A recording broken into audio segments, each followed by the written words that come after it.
promised land. And remember that for the Jewish people, there will be hard times ahead. There will be heartbreak we cannot yet imagine. But for the Jewish people, there will always be a reason to celebrate.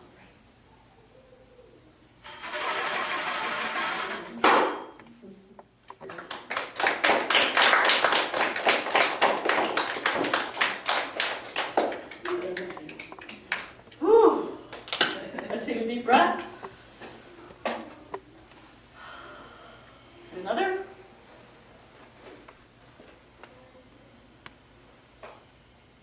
Thank you. You are a wonderful audience. I can see you there with me at the sea. And you were just totally present. Does anybody want to share anything with me about, with all of us? What I always like to ask when I'm leading a workshop, teaching people about storytelling is, after they hear a story being told, what happened in this room? What happened the past 20 or so minutes?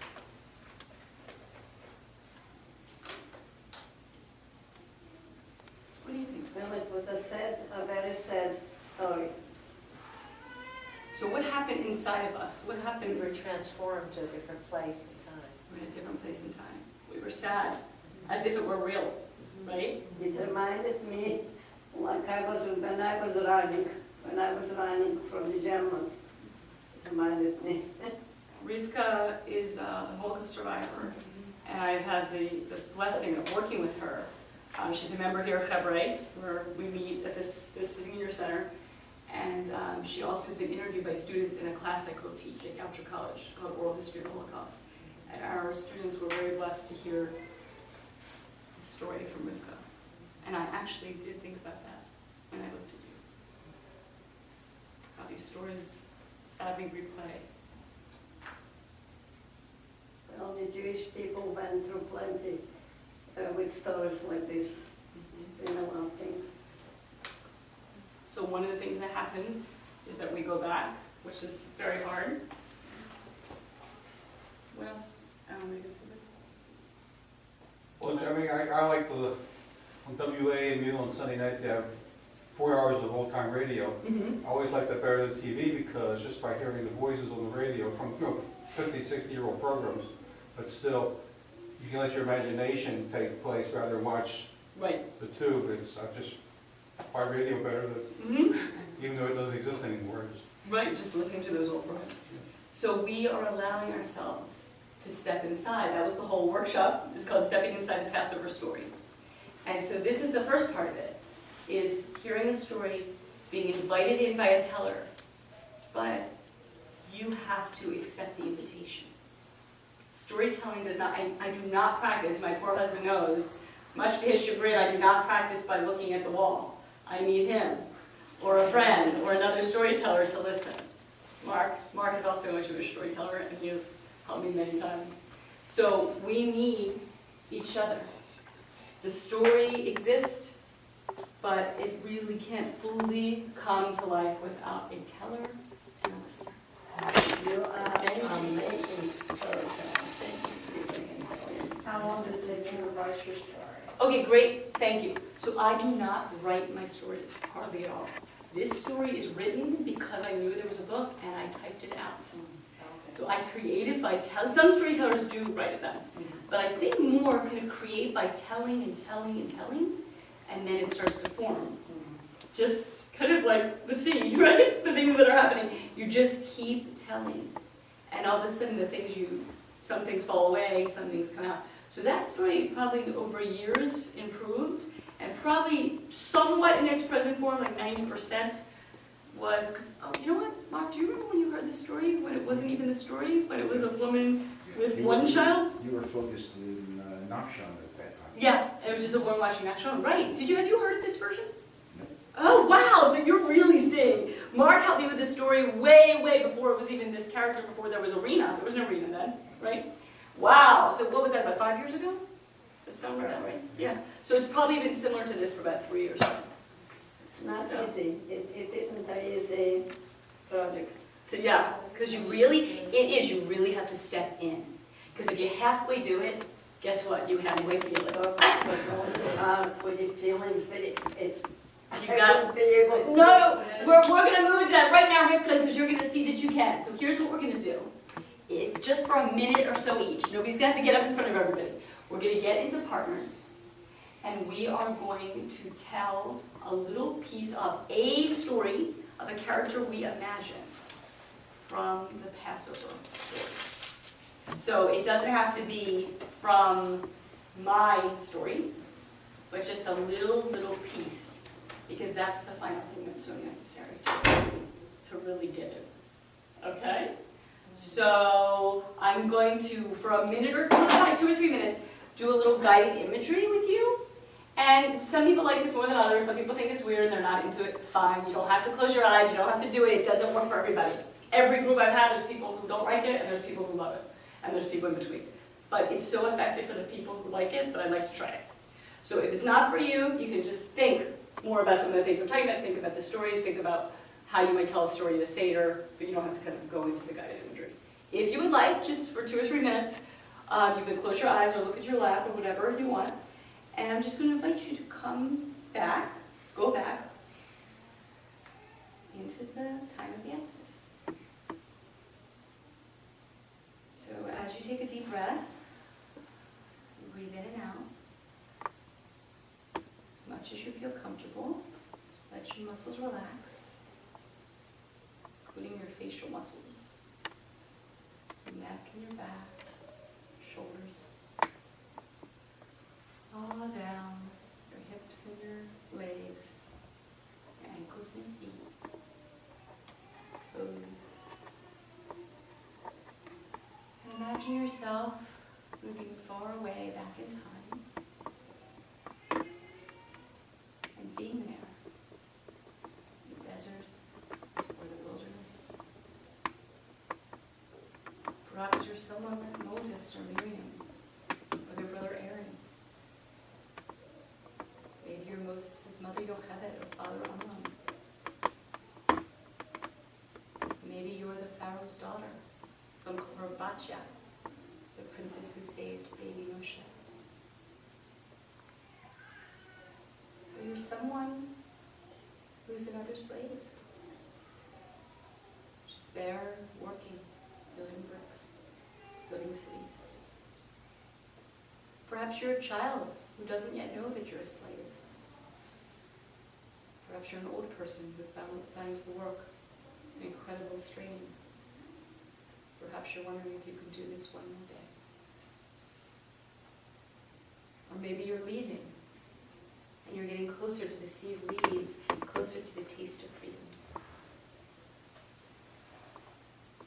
Wherever you are, notice the sights around you. If you look out and see the horizon, you see sand and dirt. What are the people around you? What do the homes or the tents look like? Notice the smells. Is there a smell in the air?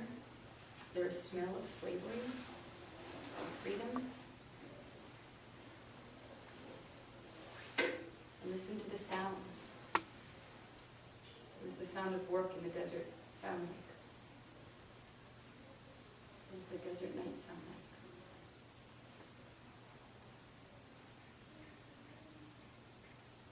And what does it feel like to be there on your skin? The heat of the sun, the dryness.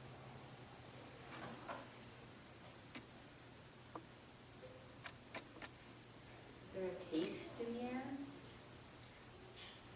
Taste of the food?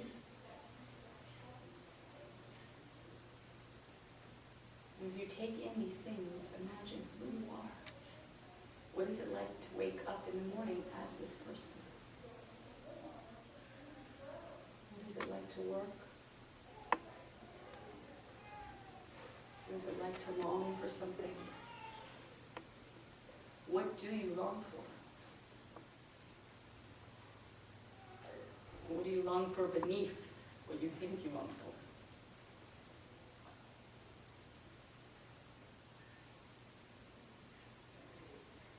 And breathe in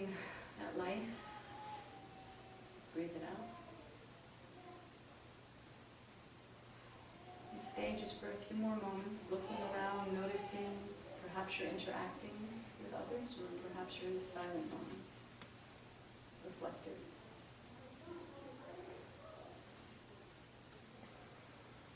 And take whatever you would like from this moment, from this person. And if you want to leave something behind, you are welcome to do that as well. If you would like, take some of it with you, or all of it with you. Breathe it in and out. And as you're ready, we're going to travel away from this place, but taking what we want with us. And we're going to come back thousands of years into the future to 2013 in Pikesville, Maryland. Back into this room, into this time. Take another breath in and out. When you're ready, you know you have what you want with you. You're welcome to open your eyes. Take your time.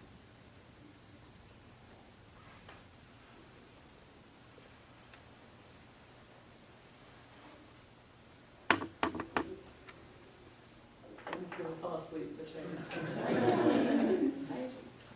So, do people have some idea, it may not be fully formed, but some idea of the character who you were, the person who you were this time? Man or woman, old or young, slave, person almost free? Everybody have some kind of idea? So what I'm going to invite you to do is to work with a partner, preferably someone you don't know. And just turn to him or her, and you're going to share, one of you's going to share for a minute, and then I'm going to say ding, and the other person is going to tell you what they liked about what you did. I call this appreciations, and I teach this method. I learned it from my coach, Doug Littman, and we're just going to focus on the positive. So we're not going to critique the other person. So I want the first person, please, to just be in the first person, as if you're that character, like I was that woman who was scared and had 2 little girls. So become that character, and just say for truly just a minute what it's like to be you. And then I'll ding, and the person will give you some positive feedback of what they liked about what you said, how you said it, or how it made them feel listening to you. Not about my story, just about the person in front of you. And then I'll ding again, and we'll switch. So let's get with someone, and if you can face your chair directly to them, that would be great. Okay? So I'm going to ask you guys, I'm going to put Anna with Rob, I'm going to put Jenny with Estelle. And could Justin, will you be with this lady here? And Linda, can you be with Rivka? Absolutely. And then you guys know each other. Oh, no, you don't know each other. So perfect, perfect. So just for here. One is Linda's going to come to you. She's going to come to you. Just stay. Perfect, thanks. Hello. All right, so just, folks, just pick one person. Just you go. First person as if you're there. And then I'll do it. And Ellen, I'm going to listen to much better. Unbelievable knowledge. Oh, that's okay. Let me come a little closer.